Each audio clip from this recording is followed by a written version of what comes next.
Alors bonjour, ici Daniel Lambert, psychologue. Aujourd'hui, je vais vous expliquer un principe fondamental en psychologie pour modifier les comportements et on va appliquer cette explication-là pour essayer de modifier les comportements des enfants. Alors le principe est le suivant, il se résume dans une équation simple, S, R, C. Ça va être un principe fondamental pour changer le comportement. C'est quoi le comportement là-dedans? C'est notre fameux R au milieu ici. R pour réponse ou la réponse de l'organisme, donc le comportement. Qu'est-ce que ça dit cette équation-là? C'est que si on veut changer le comportement, dans le fond, on a deux options. On peut jouer sur le S, soit la situation qui vient déclencher le comportement. Parce que oui, les behavioristes pensent que tout comportement n'arrive pas sans raison. Il y a quelque chose qui l'a déclenché, et ce quelque chose qui l'a déclenché là, c'est le fameux S. Okay? Pensez-y 30 secondes avec les crises de vos enfants. Même si on peut penser que les crises viennent de nulle part, qu'on ne comprend pas pourquoi l'enfant agit comme ça, les behavioristes continuent de dire qu'il y a une raison. Est-ce que la raison est logique pour nous, les parents? Non, pas nécessairement. Mais est-ce qu'elle l'est pour l'enfant? Oui. Lui, il fait ce comportement-là, il agit d'une certaine façon en réaction à une situation. Deuxième point de l'équation, le C à la fin. Lorsque l'enfant agit d'une telle façon, évidemment, ça donne des résultats. Il agit en raison d'une situation qui l'a amené à réagir de cette façon-là. Puis après, ça amène des résultats, des conséquences. Le C est là pour conséquences. Mais ces conséquences-là peuvent être positives. En agissant de cette façon-là, il a réussi à obtenir ce qu'il voulait. Donc pour lui, c'est positif. Est-ce que ça l'est pour vous, parents? Là n'est pas la question. On essaie d'expliquer maintenant le comportement de l'enfant. OK, alors, si les conséquences de son comportement sont positives, les behavioristes disent que ça va augmenter la probabilité que dans la même situation, plus tard, même, je vous dirais, dans des situations semblables plus tard, l'enfant va être porté encore plus à réagir de la même façon. Nous aussi, on est bâti comme ça. Si on essaie quelque chose dans une situation donnée et que ça donne des bons résultats, ben, on va être porté à reprendre, à refaire, à reproduire ce comportement-là dans l'espoir de retrouver encore une fois les conséquences positives. Bon. Par contre, évidemment, il arrive que dans certaines situations, donc encore notre fameux S, on essaie des choses, on fasse des comportements et que les conséquences soient négatives. Alors, logiquement, les behavioristes disent que quand les conséquences suite à un comportement sont négatives, ben, les chances qu'on refasse ce même comportement-là dans des circonstances similaires, ben, diminuent. OK? Donc, qu'est-ce qu'on peut faire avec cette équation-là pour nous aider et aider notre enfant à mieux gérer les situations du SRC, les situations qui l'amènent à poser des comportements avec lesquels on n'est pas d'accord. Par exemple, les crises, l'obstination, etc. Ben, première chose qu'on peut faire, c'est observer l'enfant. Observez cette partie-là de l'équation, le S. Dans quelle situation notre enfant est amené à faire des crises? Je vous donne quelques exemples de S possibles qui peuvent déclencher des crises. Par exemple, la fatigue. La fatigue peut faire en sorte que, et bon, prenez votre exemple vous-même, quand on est plus fatigué, les situations qui nous arrivent dans une journée peuvent nous atteindre plus facilement et donc nous faire vivre de la frustration. Et bon, chez l'enfant, quand il vit de la frustration, ben, il a tendance à moins bien se contrôler que nous, les adultes. Et donc réagir, faire des crises, pleurer, être facile à frustrer, etc. Bon, évidemment, si on a ça comme hypothèse, par exemple, l'enfant fait des crises, puis on se demande, bon, est-ce qu'il a bien dormi hier? Bon, oui, non. Est-ce qu'il fait ses crises plus normalement dans l'après-midi?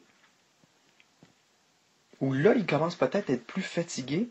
Bon, et puis là, on fait le test. On va aller vérifier notre hypothèse en faisant quelque chose pour régler un déclencheur possible qui s'appelle la fatigue. Bon, ben, on va peut-être décider de coucher l'enfant plus tôt le soir. On va peut-être décider qu'il a besoin, lui, de faire une sieste encore l'après-midi.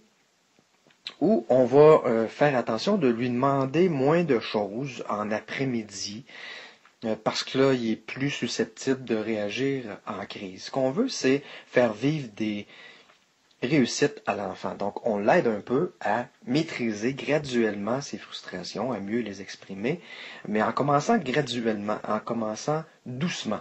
Donc, c'est pour ça que je vous dis que, par exemple, une des choses qu'on pourrait faire, mis à part le fait de le faire mieux dormir, c'est de l'aider en lui donnant, en lui demandant moins de choses, par exemple, en après-midi. Bon, une autre situation possible qui peut déclencher des crises, par exemple, bon, avec les amis, est-ce qu'il y a effectivement un ami particulier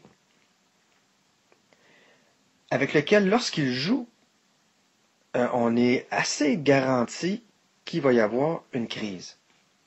Bon, si on trouve ça, bon, mais qu'est-ce qu'on fait avec ça? On peut, par exemple, limiter les jeux avec cet ami-là. Puis si on combine plusieurs facteurs, par exemple, encore pire si l'enfant est fatigué. Il y a peut-être un type de jeu aussi. Ça aussi, c'est un S. Un type de jeu qu'on est pas mal garanti que si on se met à jouer à ça, ça va finir en crise. OK? Alors, qu'est-ce qu'on fait? On limite le nombre de fois où on va jouer à ce jeu-là, où on encadre mieux le jeu pour essayer d'éviter les fameuses crises. OK? Par exemple, en garderie ou en CPE, ça peut être un jouet particulier qui pour lesquels les enfants se battent, dans le fond, se bousculent pour l'avoir. Alors, qu'est-ce qu'on fait? Bon, on peut soit le confisquer, ou on peut en avoir plusieurs exemplaires, par exemple.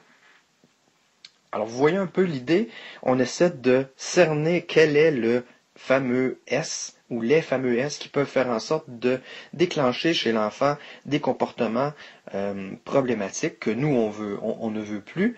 Et au lieu de fonctionner toujours par des conséquences ou par des punitions, on peut aussi essayer d'intervenir sur qu'est-ce qui déclenche et régler plusieurs situations, donc éviter plusieurs crises sans devoir toujours punir l'enfant, parce que c'est un des risques avec les enfants qui sont difficiles, c'est je dirais pas s'acharner, mais c'est de le punir à répétition. L'enfant peut vite avoir l'impression que il fait rien de bien, il est toujours en punition. Donc ça sert à rien de faire des efforts. Puis quand on arrive avec un enfant qui commence à se dire que ça sert à rien de faire des efforts, là on commence à être dans le trouble. Parce que là, effectivement, il risque de faire moins d'efforts. Parce que quand il fait des efforts, ça aussi c'est un R. Quand il fait des efforts, il n'a pas l'impression que les conséquences qui suivent après sont positives. Il a l'impression qu'ils sont nulles ou qu'ils sont négatives. Alors ce qu'on a dit tantôt, c'est si les conséquences sont négatives, l'enfant est moins porté à refaire ce comportement-là. Ça, on veut pas ça, on veut que l'enfant soit encouragé à bien agir.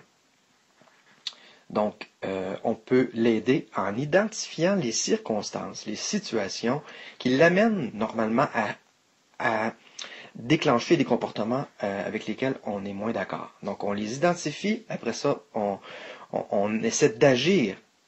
On se demande qu'est-ce que je pourrais bien faire pour changer cette situation-là, pour ne plus avoir ces fameuses crises.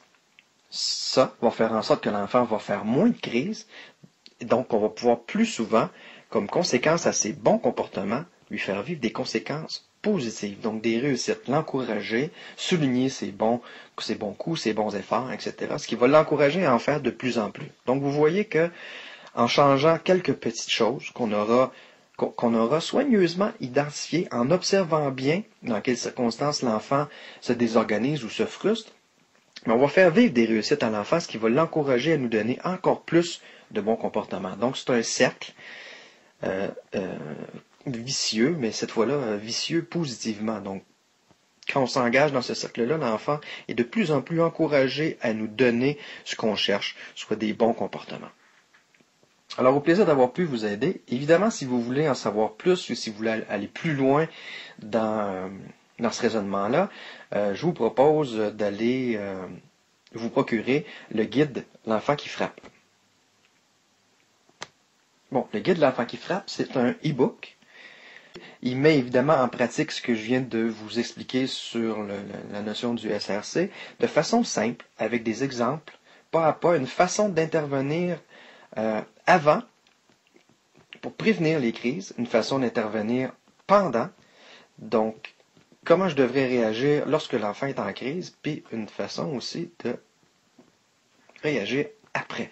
Donc une fois que tout ça est passé, qu'est-ce que je peux faire pour aider l'enfant à de mieux en mieux gérer ses frustrations. Donc, une façon simple et efficace, basée dans le fond sur la science de la psychologie, avec des techniques qui ont été éprouvées, dont celle que je viens de vous expliquer et plusieurs autres, évidemment, dans un même guide. Alors, je vous remercie, au plaisir, et c'est Daniel Lambert, psychologue, pour le guide L'enfant qui frappe.